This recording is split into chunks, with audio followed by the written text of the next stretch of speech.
If you buy, sell, stake, mine, or get paid in crypto, this is your 2025 Canadian crypto tax update, explained in plain English. In this video, we'll break down how crypto is taxed with clear examples, GST HST implications, foreign reporting requirements, and the new global reporting regime coming under the Crypto Asset Reporting Framework, or CARF for short. We'll wrap up with a quick filing checklist to get you ready for tax season. Note that this video is just for educational purposes only, and crypto tax can be complicated, so make sure to consult with your tax accountant. Now let's jump right into it. How crypto is taxed in Canada. Canada taxes crypto in two main ways: capital gains or business income. If you're investing in crypto, such as doing occasional trades and you're holding long term, that usually results in capital gains. However, if you're running a business, such as doing frequent trades, staking as a business, and you're market making, or even running regular businesses like marketing services in which you accept crypto, that can be considered business income. When it comes to investing in crypto, you are taxed whenever you dispose of crypto. This means you sell for fiat currency like the dollar, you swap crypto for crypto, you spend it, such as trading it for goods or services, or you are transferring ownership of it by way of gift or donation. All of the above is considered a taxable event. If you're simply holding your investments, that is not a taxable event until you eventually dispose of your crypto. You measure everything in Canadian dollars, which is the Canadian fair market value of the crypto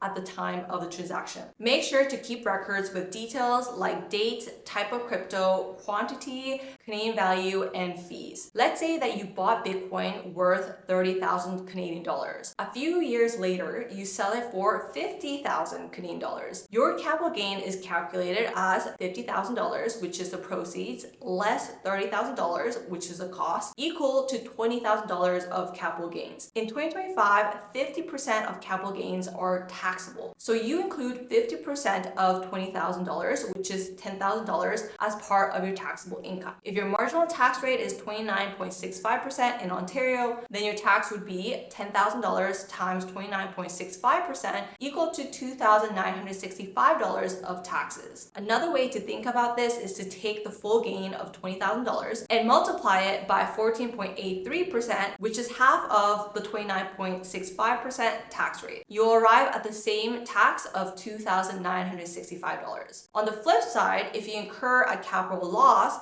the calculation works the same way. For instance, if you bought Bitcoin for $15,000 and sold it later for $10,000, your capital loss would be $5,000. That is the $10,000 proceeds less $15,000 cost base. You can use the capital loss to offset other capital gains, so for example, from the sale of stocks or rental real estate. However, you cannot use capital losses to offset regular income such as salary or business income. Things get a little bit more complicated when you trade one cryptocurrency for another. For example, let's say that you swap Ethereum for Bitcoin. You originally bought the Ethereum for 7,000 Canadian dollars, but at the time of the trade, its fair market value had increased to $13,000. You then exchanged that Ethereum value for Bitcoin, which is the fair market value at the time of the swap. In this case, the swap from one crypto to another is considered a disposition, meaning it triggered a taxable event, even though you didn't cash out to Canadian dollars. You would calculate your capital gain as the 13,000 proceeds less 7,000 cost base, which is equal to $6,000 of capital gains. Since only 50% of capital gains are taxable, you would then include $3,000 as taxable income on your tax return. If you earn crypto, whether through staking, mining, airdrops, or as payment for services, you generally need to include the Canadian dollar value at the time you receive it as income. For example, if you receive Bitcoin worth 4,000 Canadian dollars from mining, that amount must be reported as income in the tax year you earned it. It doesn't matter whether you immediately trade it for Canadian dollars or choose to hold it in Bitcoin. You still need to report the Canadian value at the time of receipt as income. If you're operating as a business, you can also deduct eligible business expenses to reduce reduce your taxable income. Now, let's say that you decide to hold on to that Bitcoin as an investment and later sell it for $7,000. You would then calculate a capital gain of the $7,000 of proceeds less $4,000 cost base, which is equal to $3,000. Note that the cost base is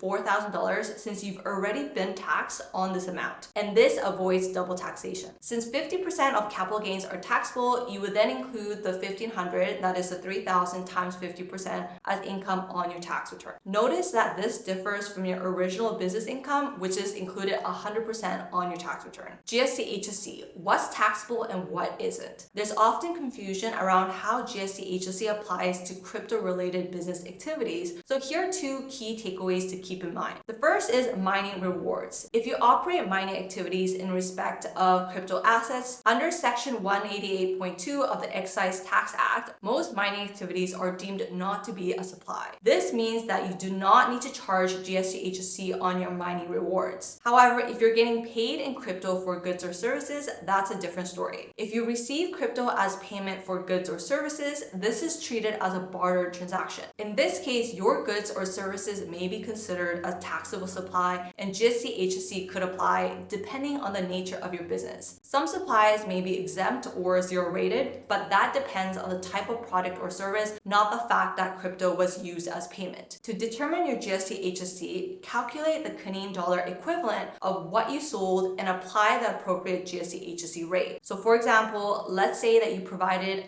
IT services to a crypto exchange. You agreed to be paid in crypto and invoiced 1,000 Canadian dollars for your services. If you are registered for GST HST and your client is in Ontario, you would also charge 13% HST, which equals to $130, which is the 1,000 times 13%. The client then pays you in Bitcoin, equivalent to $1,130 Canadian. In this case, your income is $1,000 and you would remit $130 as HST to the CRA, just as you would if you were paid in fiat currency. Foreign reporting T1135. If you hold crypto assets that are considered to be located outside of Canada, you may have additional filing requirements. Specifically, you may need to disclose your foreign crypto holdings to the CRA. This is done through Form T1135, the Foreign Income Verification Statement. It's important to file this form correctly because failure to file can lead to significant penalties. You must file a T1135 if at any point during the year the total cost of your specified foreign property exceeds 100,000 Canadian dollars. If you're unsure what qualifies as a specified foreign property, I'll put a summary list on the screen over here. But in short, crypto held on a foreign exchange or custodian, for example Binance, is reportable as foreign property. Crypto held only with Canadian exchanges or custodians like NDAX may not be considered foreign property. Always confirm with your tax accountant whether your specific situation requires you to file. Let's go over an example. Let's say your crypto assets on an offshore exchange reach a cost base of 120,000 Canadian dollars on June 10th. Even if the value later drops to below $100,000 on December 31st, let's say it dropped all the way to $70,000 at the end of the year, you are still required to file a T1135 for that tax year. Coming next in 2026, Crypto Asset Reporting Framework, CARF. With more people holding and trading crypto through offshore exchanges, the Government of Canada is taking steps to enhance transparency and ensure fair reporting of crypto transactions. The Organization for Economic Cooperation and Development, or OECD for short, an international body working with over 100 countries to develop global tax standards, has introduced the Crypto Asset Reporting Framework, or CARF. This framework establishes rules for the automatic exchange of tax information between participating countries on crypto asset transactions. In Budget 2024, Canada announced its plan to implement CARF, and draft legislative proposals were released in August 2025 to begin aligning domestic tax rules with this international framework. The rules are proposed to apply starting in 2026, with the first reporting and data exchanges expected in 2027 for the 2026 calendar year. So what does this mean for you? Under CARF, crypto asset service providers, including exchanges, brokers, dealers, and operators of crypto ATMs, will be required to collect and report detailed information about their customers and their crypto transactions. This includes information on exchanges between crypto assets and fiat currencies, exchanges between different crypto assets, transfers of of crypto assets, including cases where a service provider processes payments on behalf of a merchant. For example, if a customer transfers crypto to a merchant in exchange for goods or services valued at more than $50,000, that transaction would be reportable. Additionally, under the Global Information Sharing Agreements that Canada participates in, the CRA will exchange relevant crypto asset information with other tax authorities. This ensures greater transparency for crypto holdings both within Canada and abroad. Quick crypto tax checklist. Before the upcoming tax season, here's a quick checklist to help you stay compliant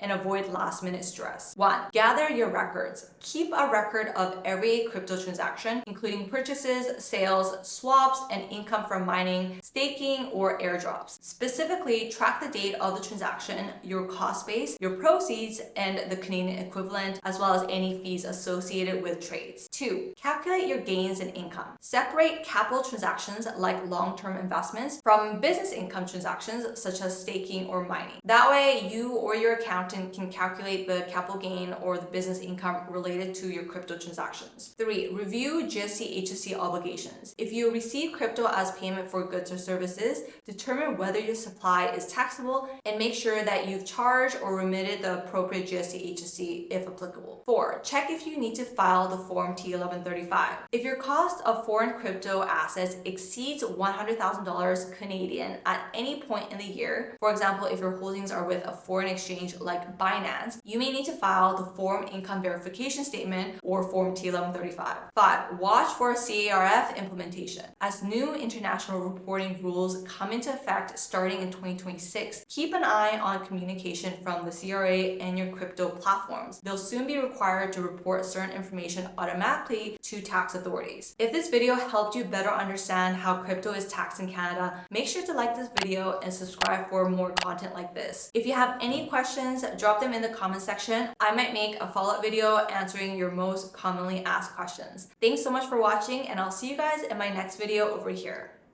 Bye!